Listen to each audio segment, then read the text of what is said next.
Hello there, welcome to the Saroy channel.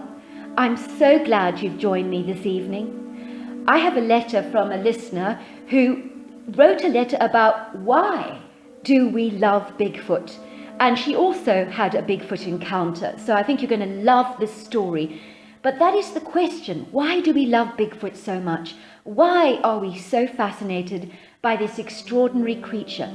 Whether we love him or we love to hate him, we are fascinated by him. And so I know you're going to enjoy this story, but before we get started, I would love you to subscribe to my channel. It would be so brilliant if you did, and I know you would love it because we have so many phenomenal stories for you to listen to. And who doesn't love a good story? Nothing in this world beats going to bed and listening to stories. So let's get started. I know you're going to enjoy this.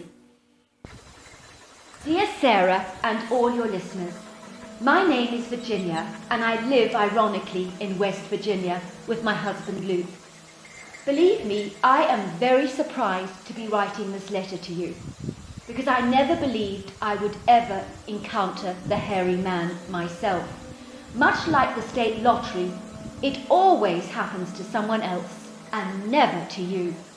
Even though I live in prime Sasquatch country here in Virginia, on 120 acres of land with ubiquitous trees, especially oaks, and even though we have a great water supply with a gorgeous lake running through our land and plenty of wonderful wildlife, I really did not believe in a million years that there was any Bigfoots on our land.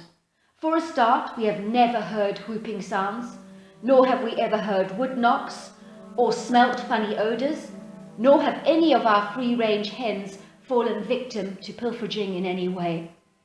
I became passionate about Bigfoot a few years ago, and I just absolutely loved everything about him.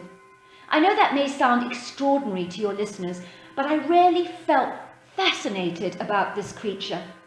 I think the thing about him that made me like him so much is that there is such a humanness to the Sasquatch that sets him apart from all other wild animals. I think any animal possessing human characteristics will always worm its way into our hearts somehow. I think it is this very humanness that we identify with and relate to. We may choose to love or hate Bigfoot, but these emotions are passionate emotions. It is indifference that creates disinterest, and we are passionate about him whether we love to love him or love to hate him. And I think Bigfoot has definitely grabbed our curiosity and the interest of so many around North America and the world. Yes, you do get the unbelievers, and yes, you do get the cynics who believe that unless they have seen the creature themselves, they cannot believe in its existence. I think that is so hugely arrogant of them to need proof in order to believe. Even to the skeptics, I would say there is so much we do not know and understand, and maybe we never will. But please, I urge you, have an open mind, because anything is possible. Did I believe in Bigfoot? Hell yes, I did. I believed in the creature because he is clever, he is sharp, intelligent, and adaptable, and has mastered the art of disguise to perfection. He knows how to blend in with his environment with ease. Maybe he slips up from time to time, and that is when we may have a random sighting, but maybe sometimes he chooses to show himself to certain people. Why, I do not know. Is there a supernatural side to Bigfoot? I think there very well may be. Maybe this creature knows how to cross the dimensional barrier and can slip in and out of our reality. That would answer so many of the questions many of us have about how he always seems to vanish. Maybe he can operate through wormholes or vortexes, things that are beyond our human comprehension. One thing I have always wondered about him is whether he is telepathic and has the ability to read our minds or even our energy. Possibly how we react to the creature in our minds could ultimately affect the kind of encounter that we would have with the hairy man. Just a thought. Let me give you an example. I used to walk past this house with a German shepherd every single day, and I would always go up to him and stroke him lovingly, and he would respond to me with such affection. But I noticed that every time anybody else walked past, he reacted like a dangerous animal. But these same people who walked past him were always afraid of him. The same animal reacts so differently to people, and I believe it has everything to do with the energy that we exude. If we exude anxious energy, we get an anxious response. If we exude positive energy, we get a positive response. When I went up to this dog, he always knew I was delighted to see him, and he in turn responded with delight. I believe if I'd been terrified of him, he would have become aggressive towards me, because he would have sensed my fear. Because fear is tangible. And do you know that scientists have even discovered that fear has smell? So that a dog can smell that fear, and that will cause him to react aggressively towards you. Could Bigfoot be like that? Or is it really down to the personality of the creature? He could be an aggressive and territorial, or he could be easygoing and chilled, depending on his personality. That also could be a likely or plausible explanation for the positive and negative experiences across North America that so many people have had with the hairy man. So as you can imagine, I wanted to see a Bigfoot. I really did, but truly I thought it would be unlikely and impossible for me. I know a few people who have seen a Bigfoot cross their path, but I did not think in a trillion, billion, jillion years that it would happen to me. It was during the COVID-19 crisis, when we were encouraged to stay at home, that I was spending long hours on my property here in Virginia, finding things to do and ways to kill the time. I have always been terrible about physical exercise, and the more we are told and hounded to do it to benefit our health, the less inclined I am to do it. Maybe there is a rebel inside of me, who knows? But as I was spending long hours at home, I really began to think that maybe a run around my property with Jessie, my dog, would do me a world of good. The first day of running was absolutely exhausting for me, and every muscle ached in my entire body. But I was determined to not give up. You know the saying, no pain, no gain? The next 2 days were insufferable, but I just kept running through the pain, believing it was doing me no end of good. I'm not sure now that was such a good idea after all. Anyway, on the 4th day, as I was running on my land, I sprained my ankle, and I was in agonizing pain. My ankle was throbbing and I could not walk on my whole leg. I groaned in pain and sat down on the overgrown grassy thicket, where there were a few trees and bushes scattered around. My dog lovingly placed his head on my leg, and I sat there for a long while. I was in no hurry. It was a perfect sunny day, and bathing in the sun and absorbing the warmth of the sun rays was extremely pleasurable. I turned my body to the side and stretched out into a comfortable position.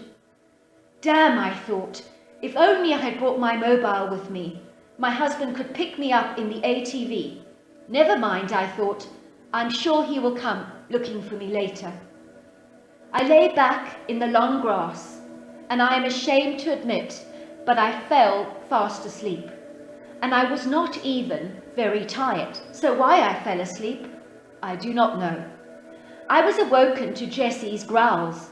Her hairs were back, her ears were back, and she was behaving strangely. I suddenly heard the sound. It was the noise made of twigs and leaves being crunched when you walk.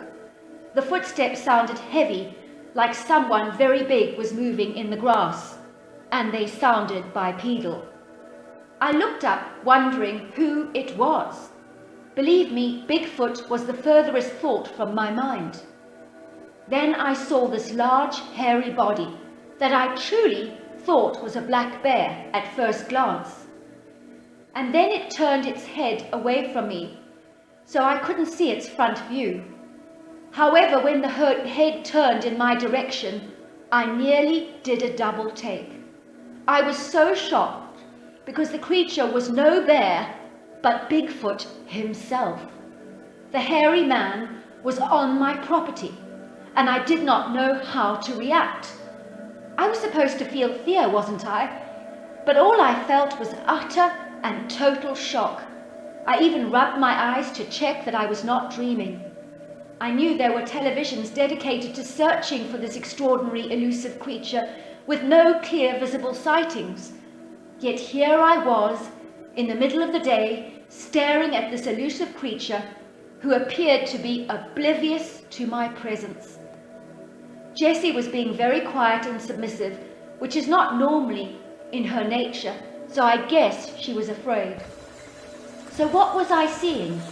A bipedal humanoid giant form standing at 7 feet tall and covered with stringy black hair.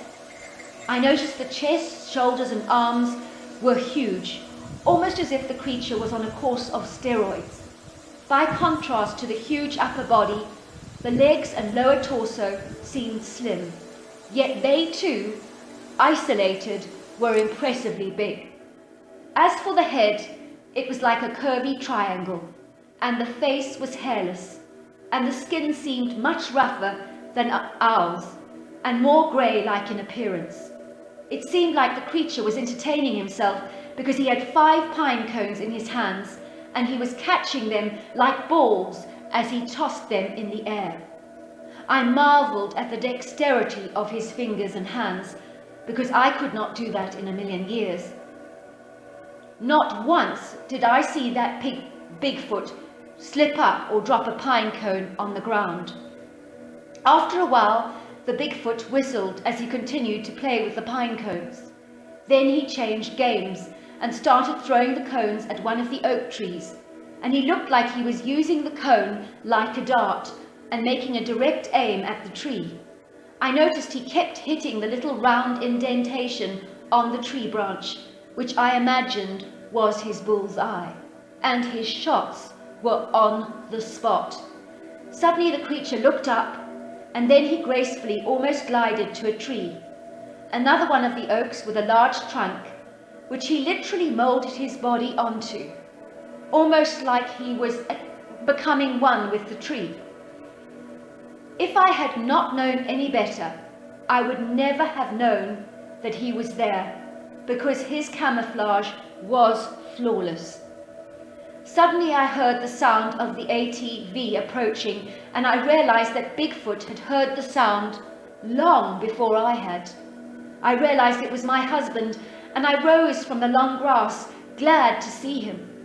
I knew the Bigfoot was watching, and I bet he was wondering why he had not spotted me. I hobbled to the car on my aching ankle, with Jessie by my side, wagging her tail, because she was so pleased to be getting away from that creature. "There you are," said my husband. "Where on earth have you been? You've been gone for hours. I was horrified. I've gone looking all over the place for you." I've only been here a short while," I said. And I was shocked because I realized that I'd gone running at 10 p.m. and now it was 4:30. That must have been some long sleep, I thought. So there you are. That's my Bigfoot encounter, and you're probably wondering if I'm keen on seeing him again, and the answer is yes, absolutely, and I can't wait. I can only say that if I had not sprained my ankle and lain quietly in that long grass, there is no way in a million years I would ever have seen the creature. The sprained ankle was a tiny price to pay for an encounter with a hairy man, and I'm sure you agree. I agree. I would have sprained my ankle for the hairy man, you can bet that. Anyway, love to you all. Don't forget to subscribe. Until next time, good night and goodbye.